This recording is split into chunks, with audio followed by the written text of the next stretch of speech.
챕터 43 풋페인에 대한 리뷰 시작하도록 하겠습니다. 발은 본이 스트럭처를 기준으로 3개의 영역으로 나눌 수가 있겠습니다.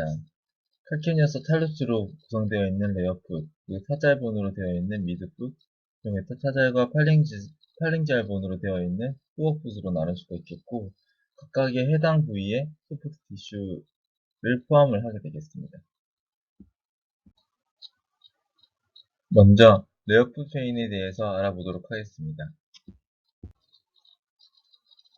레어풋 페인을 유발할 수 있는 가장 흔한 요인으로는 플란타 파샤이티스와 페페드 컨투전이 있겠습니다.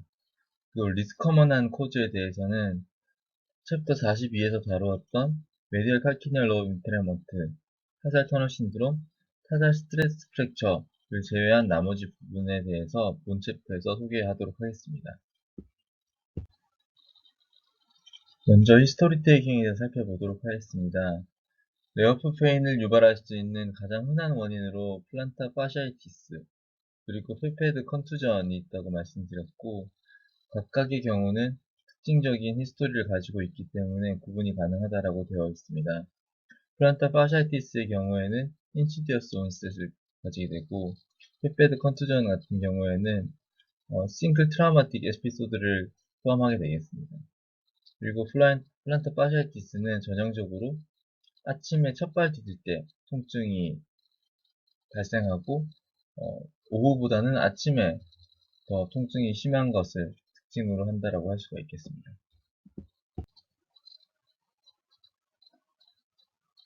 풋페인 환자를 examination을 함에 있어서 신발을 살펴보는 것이 중요하다라고 언급이 되고 있습니다.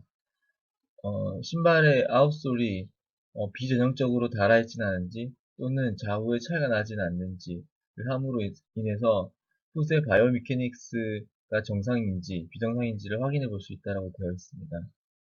사진 A를 보시게 되면 플란타 파샤이티스가 의심되는 환자에서 플란타 파샤가 칼키니어스 인서션하는 메디얼 프로세스 부위를 콕진하는 사진이 되겠고, 사진 B는 페페드를 펄페이전하는 사진이 되겠습니다. 퍼스트 토를 하이퍼 로즈플렉션 시켜서 플란타 파샤이티스에 텐션을 주어서 페인이 유발되는지 확인하는 민들라스 테스트가 소개되고 있습니다. 워크업에 대해서 살펴보도록 하겠습니다. 레어풋 환자에서 플레인 라디오그래프는 제한된 정보를 제공하는 것으로 되어 있습니다.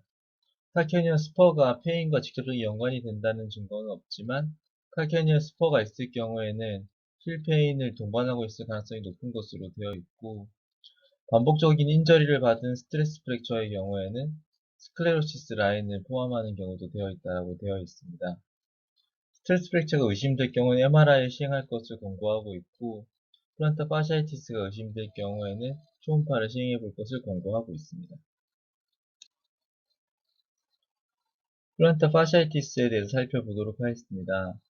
본 교과서에서는 플란타 파시오패시라는 용어를 사용하고 있고, 그 이유는 플란타 파샤가 타입 1 콜라겐으로 되어 있고, 다른 텐디노패시들과 공통적인 성향을 공유하기 때문에 파시오패시라는 용어를 적용을 하고 있습니다. 플란타 파시오패시는 플란타 힐페인을 유발할 수 있는 가장 흔한 요인으로 되어 있고, 신체적으로 매우 활동적인 인구군이나 아니면 직업상의 이유로 장시간 서 있어야 되는 인구군에서 가장 흔하게 유발되는 것으로 되어 있습니다. 본 교과서에서는 이 두 분류에 대해서 각각의 치료법에 대해서 제시를 하고 있습니다. 166명의 러너를 대상으로 시행한 프로스펙티브 코호트 스터디를 통하여 플란타 파샤이티스의 리스크 팩터에 대해서 살펴보겠습니다. 먼저 166명의 러너 중에 5년 관찰하였을 경우에 31% 정도에서 플란타 파샤이티스가 발생하는 걸 관찰할 수가 있었고, 통계학적으로 4가지 리스크 팩터가 관찰되었습니다. 니의 바루스 얼라이먼트, 그리고 스파이크 슈를 신을 경우, 그리고 케이브스 풋을 가지고 있을 경우, 그리고 훈련량이 많을 경우가 리스크 팩터가 되겠고, 하이 PMI는 리스크 팩터로 관찰되지 않았습니다. 리스크 팩터에 대해서 좀 자세히 살펴보게 되면은 하이 BMI의 경우에는 앞서 말씀드린 코호트 스터디는 러너를 대상으로 시행하였기 때문에 좀 더 세덴터리 라이프 스타일을 가지거나 아니면은 직업적으로 장시간 서 있어야 되는 그런 사람들에 대해서는 BMI가 매우 중요한 리스크 팩터가 될 것으로 생각이 되고 있습니다. 그리고 발의 플렉서빌리티와 스트렝스도 리스크 팩터로 고려되고 있는데 앵클 조인트의 플렉서빌리티가 떨어지거나 또는 플란타 플렉션의 피크 토크가 감소하는 경우가 플란타 파시아이티스랑 연관이 있는 것으로 되어 있고 토 플렉서의 스트렝스가 약할 경우에도 유의한 연관이 있는 것으로 되어 있습니다. 발뿐만이 아니라 칼프 머슬이나 햄스트링 머슬, 글루티알 머슬들의 타이트니스 역시 풋 바이오 미케닉스에 영향을 주기 때문에 플란타 파시아이티스랑 연관이 있는 것으로 되어 있습니다.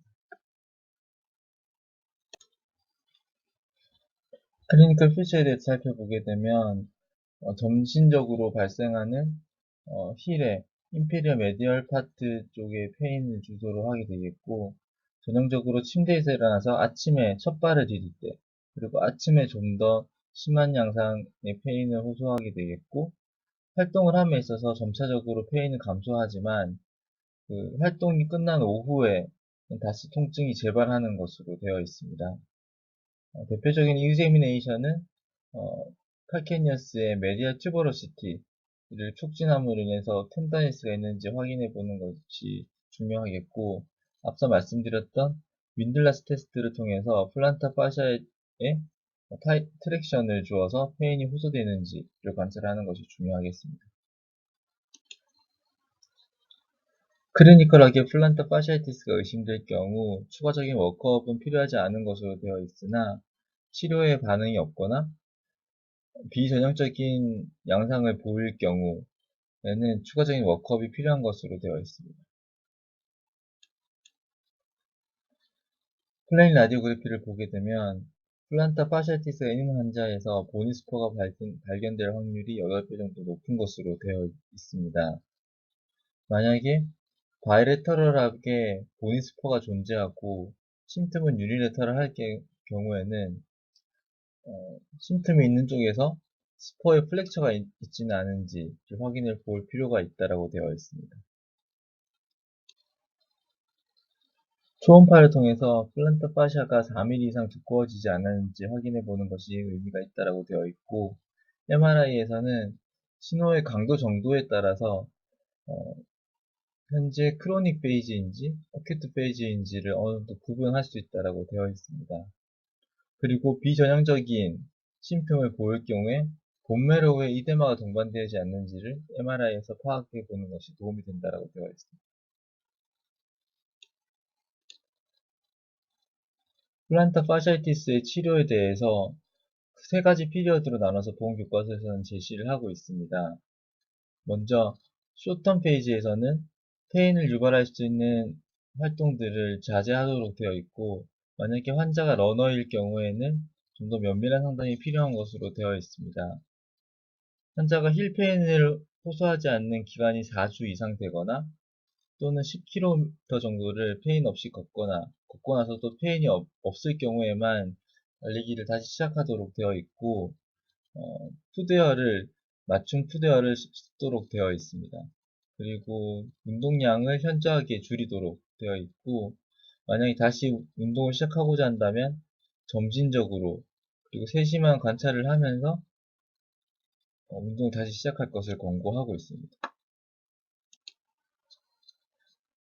앞에서 말씀드렸듯이 적절한 신발을 신는 것이 중요한 것으로 되어 있고 쿠셔닝이 있는 힐과 레어풋을 서포팅 해줄 수 있는 그런 신발을 적용하는 것이 좋다라고 되어 있지만 그에 대해서 에비던스는 적은 상태입니다.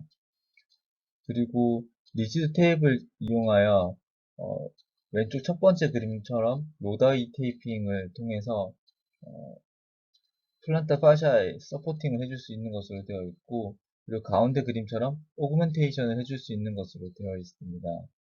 그리고 레디메이드 푸드 오소시스를 적용을 해볼 수가 있는 것으로 되어 있고, 경우에 따라서는 왼쪽 그림처럼, 오른쪽 그림처럼 실리콘 젤 패드를 적용해보는 것이 이득이 있는 것으로 되어 있지만, 그거에 대한 에비던스는 명확하지 않습니다. 치료에서 가장 중요하게 다루고 있는 것이 플란타 파시아의 스트레칭이 되겠고, 왼쪽 그림처럼 시행을 할 수가 있겠습니다. 그리고 프로즌 바틀이나 골프공을 이용하여 셀프 마사지를 가운데 그림처럼 할 수 있는 것으로 되어 있습니다. 웨이트 로스에 대한 에비던스는 없는 상태이나 생력학적으로 웨이트 로스를 하는 것이 이득이 될 것으로 생각이 되고 있습니다. 앞서 말씀드린 치료에도 반응이 없을 경우에 미드턴 페이지 트리트먼트로 넘어가도록 되어 있습니다. 로어림 머슬의 드라이 니들링을 통해서 릴리징을 시켜주는 것이 효과가 있다고 되어 있고, 앞서 슈턴 페이지에서는 레디메이드 오소시스를 적용하였었는데, 커스터마이즈드 푸드 오소시스를 적용하는 것이 좀 더 효과가 있을 것으로 생각을 하고 있습니다. 필요에 따라서는 스테로이드 인젝션을 고려해 볼 수도 있는데, 스테로이드 인젝션을 할 경우 쇼터만 페인 릴리프 효과를 볼 수가 있지만, 앞서 말씀드린 보존적인 치료를 동반을 해야 된다고 강조를 하고 있고, 스테로이드 인젝션 자체가 플란타 파시아의 럽처나 페페드 어트로피를 유발할 수 있기 때문에 매우 신중해야 된다라고 하고 있습니다. 그리고 좀 더 스트레칭을 좀 더 매시브하게 할 것을 권고를 하고 있는데, 힐레이즈 한 상태에서 발가락에 타월을 걸어서 잡아당겨서 좀 더 스트레칭이 더 많이 될 수 있도록 유도를 하고 있습니다. 앞서 말씀드린 치료에도 반응이 없을 경우에 롱텀 페이지 트리트먼트로 넘어가게 되겠습니다. 에비던스는 명확하지 않지만 왼쪽 그림에서 보이는 것처럼 5도 정도 플란타 플렉션 되어 있는 나이트 스플린트를 밤 사이에 적용을 해볼 수 있는 것으로 되어 있고, ESWT를 고려해 볼 수 있는 것으로 되어 있지만, ESWT 자체가 또 페인을 유발할 수 있기 때문에 논란이 있는 상태입니다. 그리고 플란타 파시오토미와 같이 서지컬 매니지먼트를 고려해 볼 수도 있겠습니다. 힐에 있는 백패드는 샥 업소션을 하는 매우 중요한 구조물이 되겠고, 과도한 충격이 힐에 가해졌을 경우에 백패드 컨투전이 발생할 수 있는 것으로 되어 있습니다. 플란타 파시아티스와는 반대로 캘케니어스의 레터럴 사이드 쪽으로 페인을 호소하게 되겠고, 치료 방법으로는 어큐트 페이지에서는 보존적 치료를 하게 되겠습니다. 운동선수에서는 페페트 컨투전으로 인해서 훈련을 하지 못하는 동안 카디오바스큘러 피트니스가 떨어지지 않도록 크로스 트레이닝을 하도록 제시를 하고 있고, 필요에 따라서는 힐패드를 적용할 것을 권고를 하고 있습니다. 칼케니얼 스트레스 프랙처에 대해서 살펴보겠습니다. 칼케니얼 스트레스 프랙처는 뒤에서 나올 내비큘러 스트레스 프랙처 다음으로 흔한 타살 스트레스 프랙처 중에 하나인 것으로 되어 있습니다. 플레인 라디오그래피상에서 스클레레틱 어피어런스를 보이는 경우가 있다고 되어 있고, MRI 이미지상에서 T2 웨이티드 이미지에서 하이 시그널을 보이는 것으로 되어 있습니다. 레터럴 플란타 너브의 퍼스트 브랜치로 생각되는 박스터 너브의 인트랩먼트에 대해서 살펴보겠습니다. 박스터 너브는 어덕터 할로시스 롱구스와 쿼드라투스 플란탄 머슬 사이에서 트랩되어서 증상을 유발하는 것으로 되어 있고, 힐의 메디알 사이드 쪽으로 페인을 유발하겠습니다. 그리고 이러한 페인은 프록시멀하게 메디알 앵클을 따라서 방사되는 것으로 되어 있습니다. 메디알 앵클 페인에서 다루었던 메디알 칼케니어스 너브처럼 퓨어 센서리 너브가 아니기 때문에 넘니스를 호소하는 경우는 특별히 없다라고 되어 있습니다. 증상을 호소하는 부위가 플란타 파시아이티스를 호소하는 부위와 동일하기 때문에 매우 혼동되는 경우가 많다라고 되어 있고, 실제로 환자의 절반 정도에서는 플란타 파샤이티스와 박스턴 어브 인트랩먼트가 공존하는 것으로 되어 있습니다.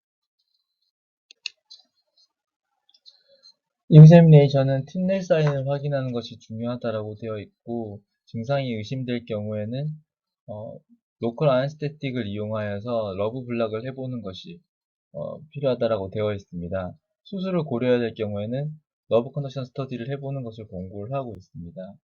치료는 소프트 솔 슈를 포함하여서 컨저버티브 매니지먼트를 하도록 되어 있고, 필요에 따라서 스테로이드 인젝션, 이거에도 반응이 없을 경우에는 RF를 이용한 디너베이션을 해볼 수도 있다라고 권고되고 있고, 이러한 보존적 치료에도 반응이 없을 경우에는 서지컬 트리트먼트를 고려해 볼 수 있다라고 되어 있습니다.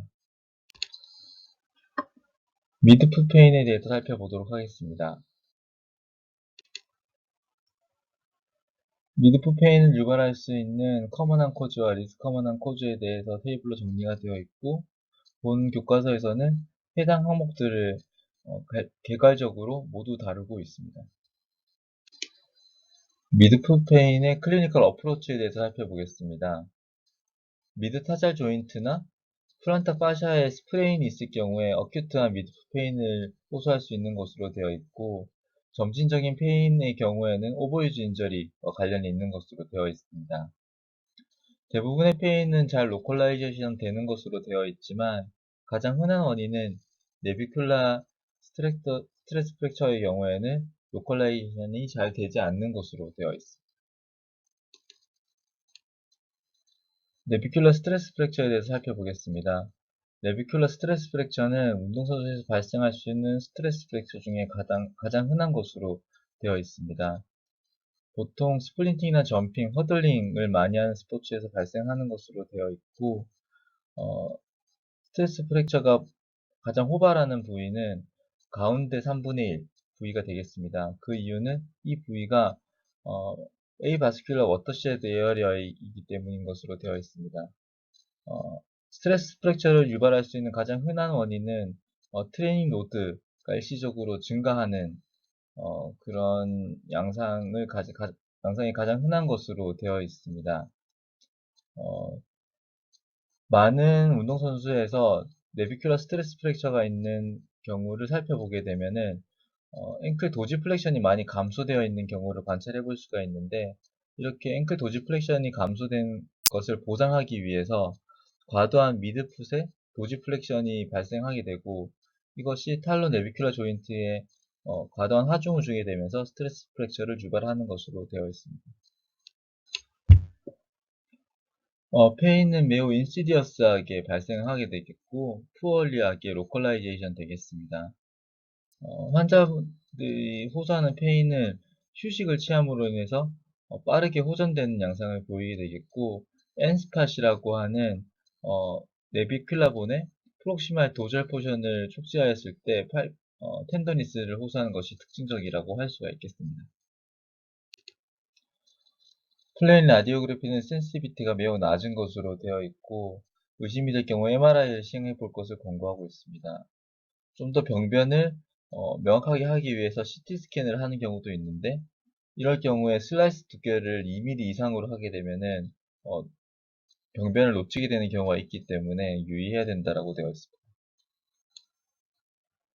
매니지먼트는 크게 3단계로 나누어서 진행할 것을 권고를 하고 있습니다. 스트레스 리액션 페이지에 대해 살펴보겠습니다. 2주 이내에 비교적 어큐트한 페인을 호소하는 경우이고, MRI상에서는 양성 소견이나 CT상에서는 정상적인 소견을 보이는 경우가 되겠습니다. 웨이트 베어링은 허용을 하고 있지만 운동 경기에 참여하는 것은 금지를 하고 있고, 페인이 없어지거나 엔스팟의 텐더니스가 없어질 때까지 적어도 1에서 3주간은 워킹 부츠를 적용할 것을 권고를 하고 있습니다. 티피컬한 스트레스 프랙처에 대해서 살펴보겠습니다. 이는 MRI와 CT 양쪽 모두에서 양성 소견을 보이는 경우를 뜻하게 되겠고, 이럴 경우 적어도 6주의 넌 웨이트 베어링 할 것을 권고를 하고 있고, 대부분의 클리니션들은 8주 정도의 넌 웨이트 베어링 할 것을 권고를 하고 있습니다. 이 이후에도 엔스팟의 텐더니스가 지속될 경우 2주 추가로 더 넌 웨이트 베어링 할 것을 권고를 하고 있습니다. 매니지먼트는 클리니컬 어세스먼트에 기반을 두어서 할 것을 권고를 하고 있는데, 왜냐하면 CT와 MRI가 유니온과는 코릴레이션이 떨어지기 때문에 그렇다라고 하고 있습니다. 이렇게 넌 웨이트 베어링 페이지가 지난 이후에는 점진적으로 운동을 적용을 해볼 수가 있겠는데, 리턴 투 플레이 하는 데까지는 적어도 3개월, 길게는 4개월이 걸리는 것으로 되어 있습니다. 진단이 지연되는 컴플리케이티드 스트레스 프랙처의 경우에도 즉각적인 수술적 치료는 권고되지는 않고 있습니다. 앞서 말씀드린 것처럼 8주 정도의 넌 웨이트 베어링을 기간을 거쳐볼 것을 권고하고 있고, 이러한 치료 컨저버티브 매니지먼트만으로도 80% 정도에서는 리턴 투 플레이가 가능한 것으로 되어 있습니다. 하지만 이런 컨저버티브 매니지먼트가 효과가 없을 경우 서지컬 인터벤션을 할 것을 권고하고 있습니다. 일명 초파트 조인트로 불리는 미드 타잘 조인트의 스프레인 역시 미드풋 페인을 유발할 수 있는 요인 중에 하나로 되어 있습니다. 탈로 내비큘라, 칼케니오 큐보이드 조인트뿐만이 아니라 내비큘러 큐네이폼, 큐보이드 큐네이폼, 인터큐네이폼 조인트들의 리가멘트가 동시다발적으로 손상을 입을 수가 있고, 개별적인 리가멘트 손상은 스프레인 시에 드문 것으로 되어 있습니다. 앵클 인벌전 인저리에 의해서 도절 칼케니오 큐보이드 리가멘트 인저리와 바이퍼케이트 리가멘트 인저리가 동반될 수 있는 것으로 되어 있고, 특히 바이퍼케이트 리가멘트 인저리는 칼케니어스의 안테리어 프로세스의 어벌전 프랙처를 유발할 수 있는 것으로 되어 있기 때문에 플레인 라디오그래피 또는 MRI를 해볼 것을 권고를 하고 있습니다.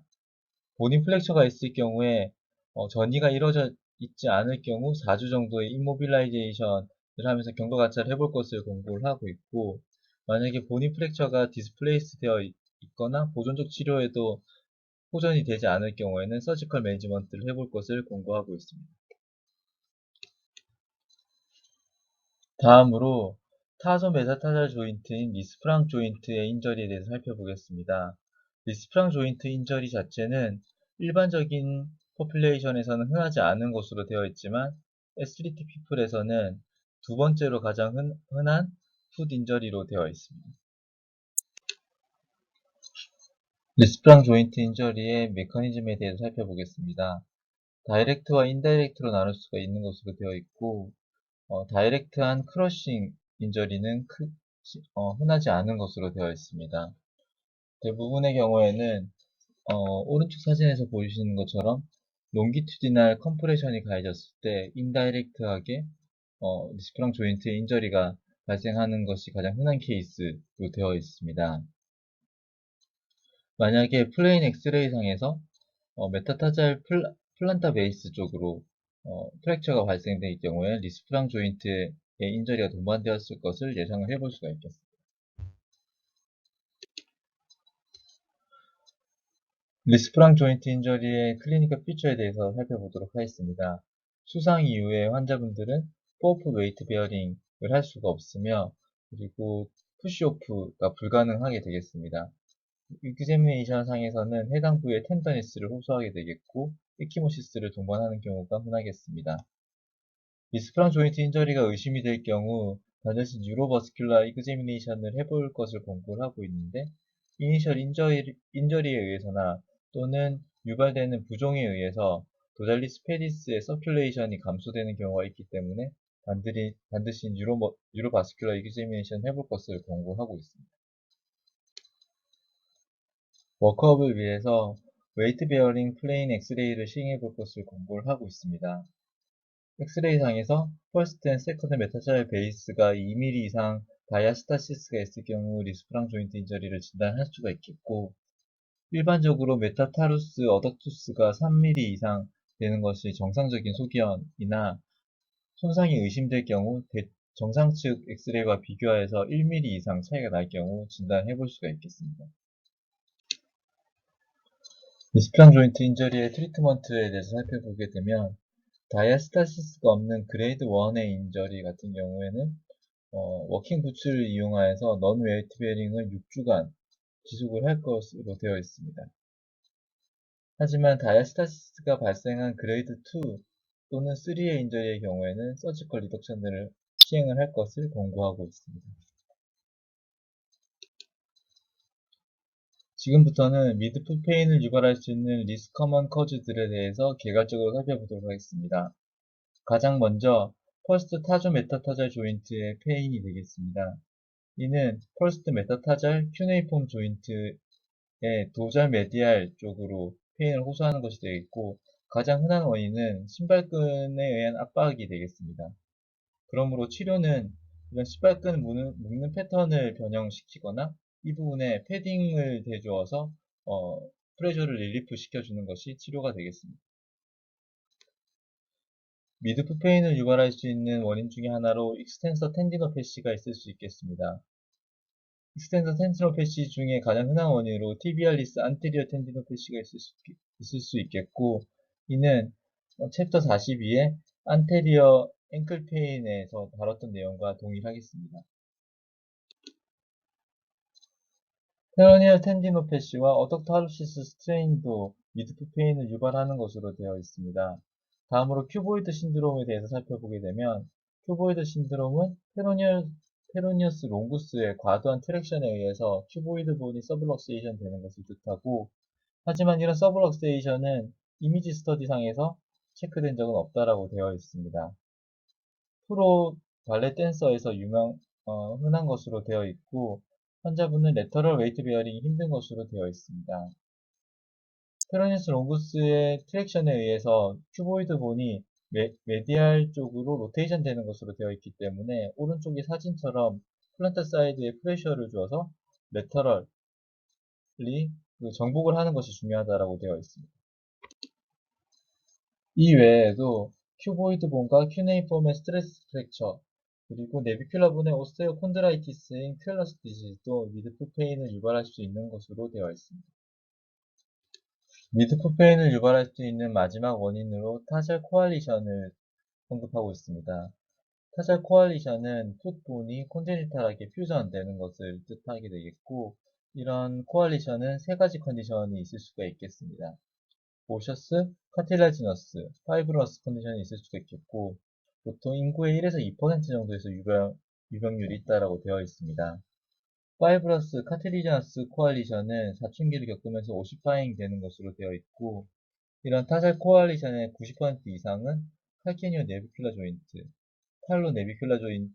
탈로 칼케니어 조인트에서 유발되는 것으로 되어 있고, 절반 이상은 바이레터럴하게 침범하는 것으로 되어 있습니다. 만약 타셀 코알리션이 의심될 경우에는 플레인 엑스레이를 체크해 볼 것을 권고를 하고 있고, 탈로 칼케니얼 조인트에 오셔스 타잘 코알리션이 있을 경우에는 오른쪽 사진처럼 컴플리트 C 사인이 관찰되는 것을 특징적이라고 할 수가 있겠습니다. 그냥 환자가 심틈이 없다 그러면 추가적인 치료는 필요하지 않고, 마일드한 페인이 있을 경우 휴식과 렌세이드로 컨저버티브 매니지먼트를 해볼 수가 있게 되겠습니다.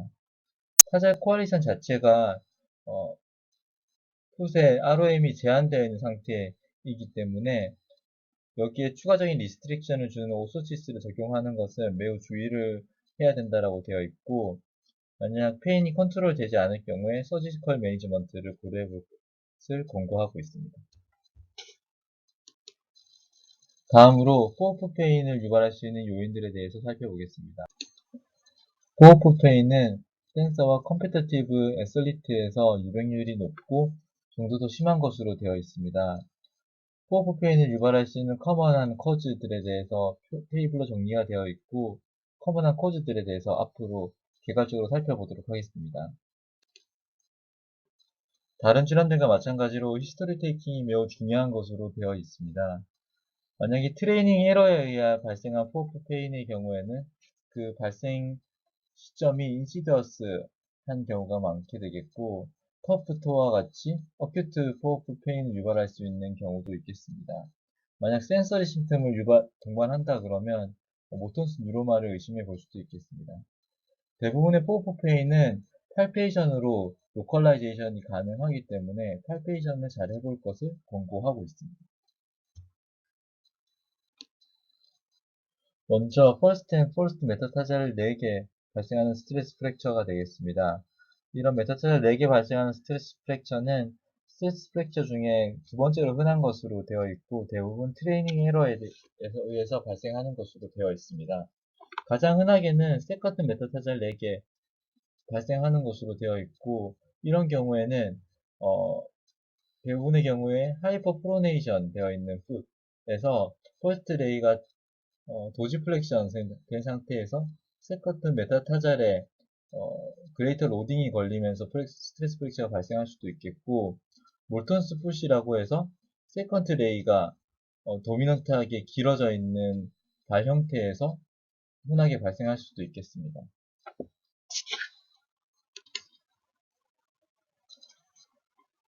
이러한 스트레스 프랙처는 플레인 라디오그래피에서는 얼리 페이지에서 센시티비티가 낮기 때문에 의심이 될 경우 MRI를 시행해 볼 것을 권고하고 있습니다. 스트레스 프랙처가 진단되었을 경우에 웨이트 베어링을 허용한 상태에서 4주 정도의 레스트 힘을 가짐으로 인해서 대부분의 경우 호전될 수 있는 것으로 되어 있습니다. 4주의 기간이 지난 이후에는 인트린식 및 익스트린식 풋머슬을 스트렝싱하는 것이 재발을 예방하는 데 도움이 된다고 되어 있습니다.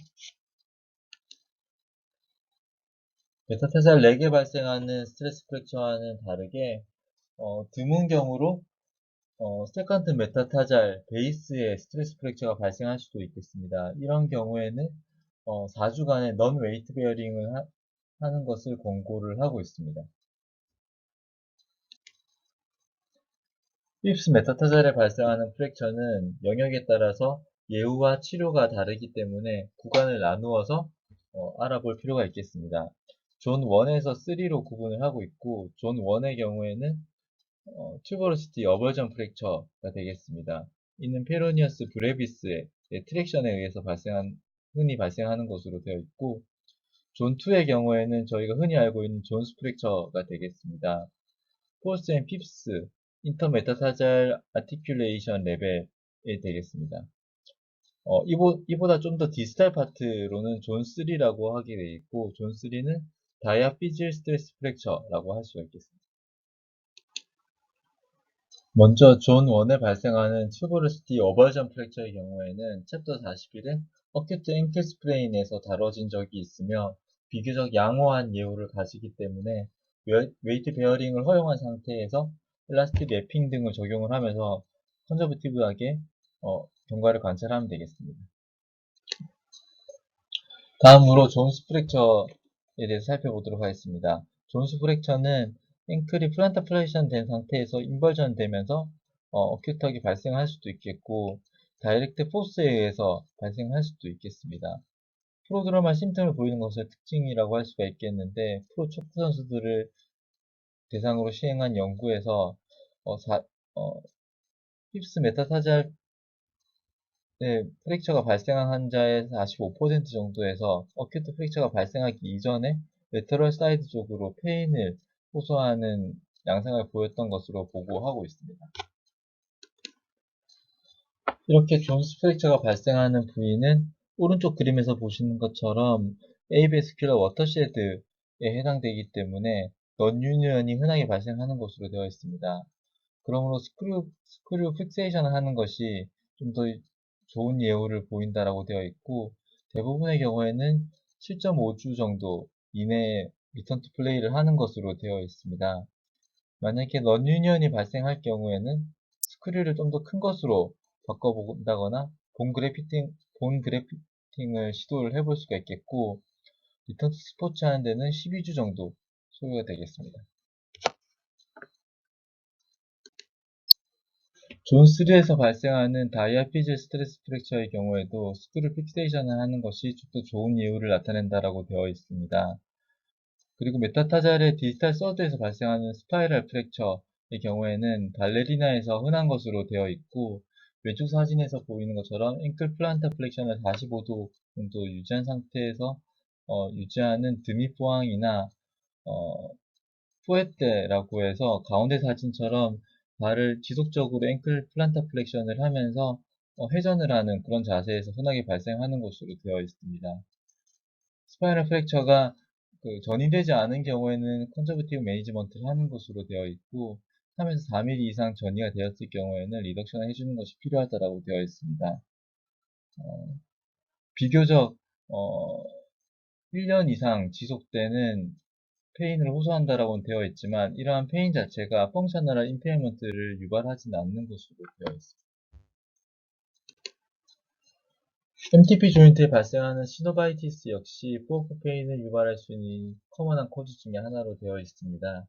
이는 MTP 조인트에 과도한 오버로드가 지속적으로 가해졌을 경우에 발생하는 것으로 되어 있고 바이오메케니컬하게 페스카브스 풋이 있거나 아니면 하이퍼프로네이션 되어 있거나 크로잉 헤머토가 존재를 한다거나 아니면 메타타잘 헤드가 프로미넌트 하거나 세컨드 메타타잘 헤드가 지나치게 긴 모톤스 풋이 있거나 하는 경우에 흔하게 나타나는 것으로 되어 있습니다.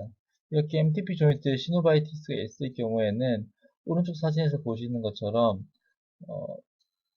팔랑스 자체가 벌어지게 되는 V 사인이 나타난다고 되어 있고 그리고 스킨에 칼루스가 MTP 조인트에 도미넌트하게 나타나는 것을 통해서 MTP 조인트 시노바이티스를 의심을 해볼 수가 있겠습니다.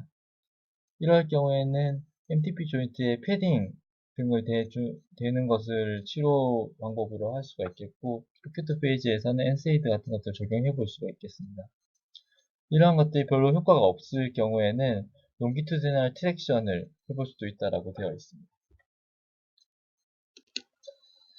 다음으로 터프토라고 알려져 있는 퍼스트 MTP 조인트의 스프레이를 살펴보겠습니다. 일반적으로 퍼스트 MTP 조인트가 과도하게 하이퍼 익스텐션 될 경우에 발생하는 것으로 되어 있고 플란타 스트럭처의 손상 정도에 따라서 그레이드 1에서 3로 나눠져 있습니다. 아래 테이블표에 정리가 되어 있고 그레이드에 따라서 트리트먼트와 리턴 투 플레이의 플랜에 대해서 정리가 되어 있습니다. 과도하게 플렉서블한 신발을 신는 것이 터프토를 유발할 수 있는 프리디스포징 팩터로 되어 있습니다. 만약에 플란터 플레이트에 인저리가 의심이 된다 그러면 레터럴 뷰의 플레인 엑스레이를 찍을 때 일반적인 뷰에 추가적으로 도지플렉션한 뷰를 찍어서 세사모이드의 익스커션이 사라지는지 유무를 판단하여서 플란타 스트럭처에 컴플리트 디스럽션이 있는지를 파악하는 데 도움이 된다고 되어 있습니다. 이런 터프토가 의심이 될 경우에는 MRI를 시행해 볼 것을 권고를 하고 있고 이렇게 MRI상에서 세사모이드가 리트랙션 된 소견, 오른쪽 사진과 같은 그런 소견이 보일 경우에 서지컬 인디케이션이 된다고 되어 있습니다.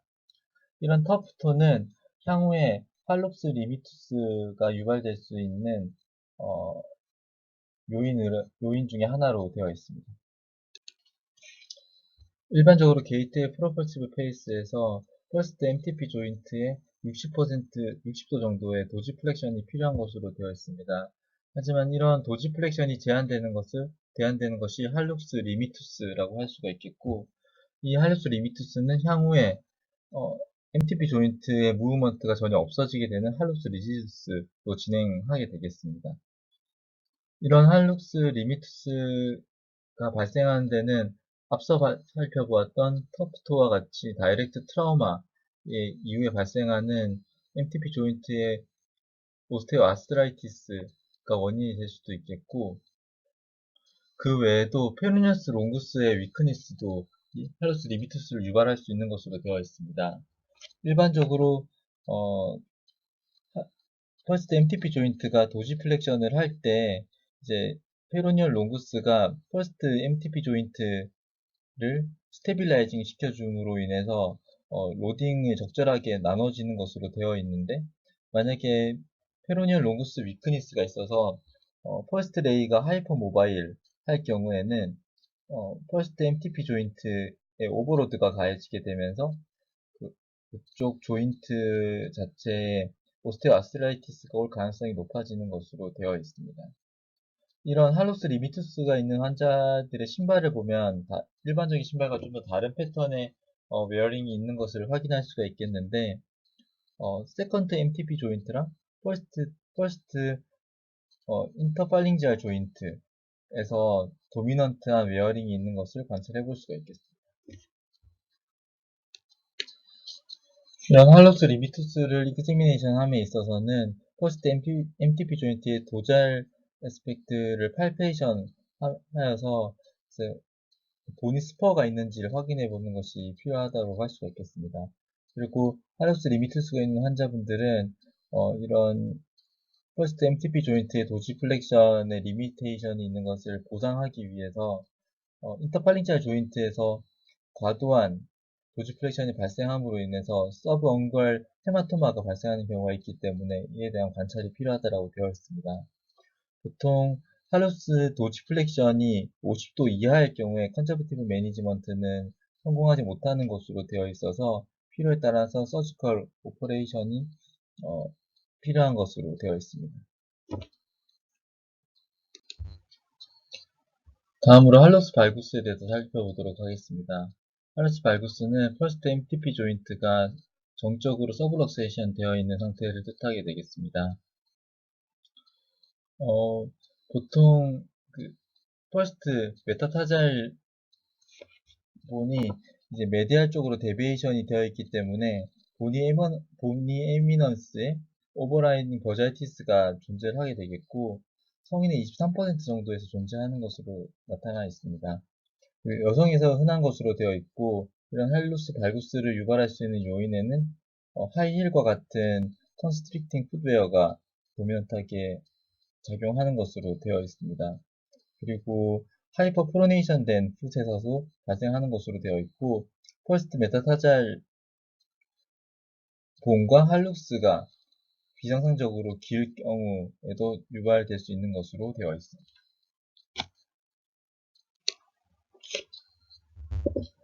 초기에는 에이심프마틱한 경우가 많게 되겠고 좀 더 할루스 발구스가 진행됨으로 인해서 메디알 에미넌스 쪽으로 페인을 호소하는 경우가 많겠습니다. 이런 페인은 부드럽고 와이트 톱박스 슈를 적용함으로 인해서 섭사이 되는 경우가 많다라고 되어 있습니다. 그래서 치료 방법 중에는 이런 보니 에미넌스에 패딩을 대주는 것이 컨저버티브 매니지먼트가 되겠고 이런 컨저버티브 매니지먼트로도 페인이 호전되지 않을 경우에는 서지컬 매니지먼트를 고려해 볼 수도 있다고 되어 있습니다.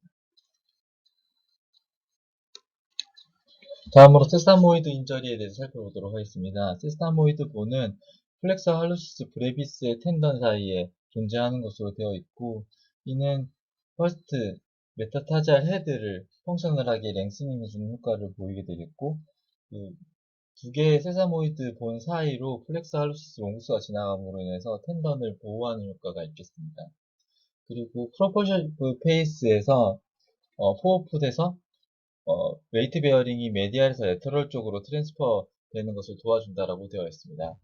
이런 세사모이드 본에는 스테레스 프랙처, 세사모다이티스, 어큐트 프랙처, 오스테오콘드라이티스, 오스테오아스라이티스와 버자이티스 등의 다양한 질병이 유발될 수 있는 것으로 되어 있고 가장 흔한 에브노멀리티로는 인플라마토리 체인지와 오스테오 네크로시스가 되겠습니다. 레터럴보다는 메디얼 세사모이드 본에 좀 더 인볼브가 많이 하는 것으로 되어 있습니다. 푸어풋 웨이트 베어링이 많은 스포츠에서 흔한 것으로 되어 있고 하이퍼 프로네이션 또는 할로스 발구스가 있는 환자에서도 세사모이드 본 자체가 레터럴 디스플레이스먼트가 되게 되면서 오스테오아스트라이티스가 흔하게 오는 것으로 되어 있습니다. 그래서 특징적으로 퍼스트 메타타잘 헤드의 아래쪽으로 통증을 호소하는 것이 특징이 되겠습니다. 클리니컬 피처에 대해서 살펴보게 되면 퍼스트 메타타잘 헤드 쪽으로 페인이 있기 때문에 이 페인을 릴리프하기 위해서 스피네이션 된 상태에서 안탈식 게인트하는 특이한 모습을 보이게 되겠습니다. 트리트먼트는 마일드할 경우에는 컨저버티브 매니지먼트를 하게 되겠고 오른쪽과 같이 패딩을 적용하여서 퍼스트 MTP 조인트에 프레셔를 릴리프해주는 치료를 적용하겠습니다. 만약에 운동선수에서 레스팅 하는 기간을 지연시켜야 되는 환자에서는 어, 스테로이드 인젝션을 고려해 볼 수도 있지만 추천되지는 않는 것으로 되어 있습니다. 서지컬 매니지먼트가 차후에 팔로스 디포미티를 유발할 수 있기 때문에 non 오퍼러티브 매니지먼트를 좀 더 선호하는 것으로 되어 있습니다. 플란타 플레이트의 테어에 대해서 살펴보겠습니다. 일반적으로 세커트 MTP 조인트에 흔하게 발생하는 것으로 되어 있습니다. 플란타 플레이트는 MTP 조인트의 파이브로 카틸리너스 시크닝으로 되어 있고 MTP 조인트를 스테빌라이징 시켜주고 플란타 파샤가 어태치먼트 하기 때문에 윈들리스 임팩트를 오그멘테이션 시켜주는 것으로 되어 있습니다. 일반적으로 퍼스트 메타타잘본보다 세컨드 메타타잘본이 긴 환자에서 흔하게 발생하는 것으로 되어 있고 이런 세컨드 메타타잘본 자체는 플란타 인터오셔스 머슬이 이너베이션 하지 않기 때문에 좀 더 플란타 플레이트가 모바일하게 되겠고 인저리를 입을 가능성이 큰 것으로 되어 있습니다. 클리니컬 퓨처에 대해서 살펴보게 되면 MTP 조인트의 아래쪽으로 로컬라이즈 되는 페인을 호소하게 되겠고 몰턴스 뉴로마와 비슷한 심틈을 호소하게 되겠는데 발가락 쪽으로 라디에이팅 되는 페인을 호소하기도 하겠습니다. 이그제미네이션을 보게 되면은 MTP 조인트를 도지 플렉션 시켰을 때 페인이 유발되는 것을 확인해 볼 수가 있겠고 릴렉스된 스탠스 페이지에서 MTP 조인트가 도지 플렉션 디포미티가 있는 것을 확인해 볼 수가 있겠습니다.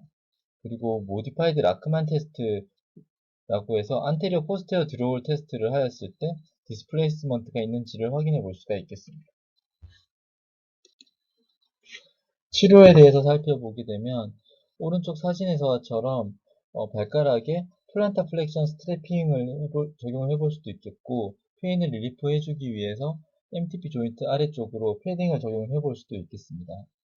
그리고 카본 플레이트와 같은 것을 적용을 하여서 스티프 솔을 만들어 주거나 락커 바텀 슈를 적용을 해보는 것이 치료의 방법 중에 하나가 되겠습니다. 몰턴스 뉴로마에 대해서 살펴보도록 하겠습니다. 몰턴스 뉴로마는 트루 뉴로마는 아니지만 인터디지털 러브의 컴프레션에 의해서 러브 또는 주변 조직의 스웰링이 관찰되어서 메스라이크 리전으로 관찰되게 되고 썰드 앤 폴스 메타타잘 본 사이에서 가장 흔하게 발생하게 되겠습니다. 이는 발가락 쪽으로 라디에이팅하는 페인을 주소로 환자분들이 불편감을 겪게 되겠고 클리킹 센세이션을 느끼기도 하겠습니다. 그래서 포어풋 웨이트 베어링을 많이 하는 액티비티를 하거나 아니면은 톱박스가 좁은 네로우 피팅 푸드웨어를 적용하는 사람에서 흔하게 발생하는 것으로 되어 있습니다. 이그제미네이션을 통해서 로컬라이즈 되는 텐더니스를 확인해 볼 수가 있겠고 메타타잘 헤드를 컴프레션 함으로 인해서 팔퍼블 클릭을 느낄 수도 있겠습니다. 치료는 보통 플란타 메타타잘의 패딩을 적용을 해주거나 화이트 톱박스 슈를 신도록 레코멘데이션을 해주는 것이 치료가 되겠고 인트린식과 인트린식 큰 머슬을 스트렝싱 해주는 것도 치료 중에 하나가 되겠습니다. 그리고 이런 컨저버티브 매니저먼트만으로 호전이 되지 않을 경우에 스테로이드 인젝션을 고려해 볼 수도 있겠고 지속적인 페인을 호소할 경우에는 서지컬 매니지먼트를 고려해 볼 수도 있겠습니다. 포어프 페인을 유발하는 리스커먼한 코즈 중에 하나로 플란타 와트가 있을 수가 있겠습니다.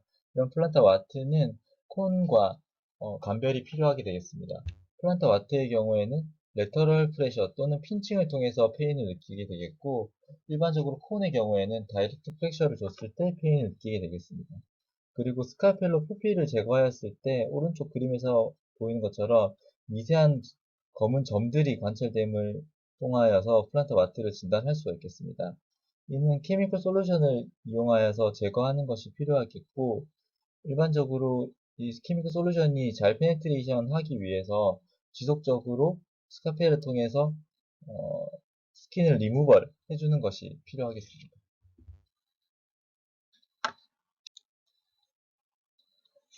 토니코크립토시스 또는 인그로인 네일로 인그로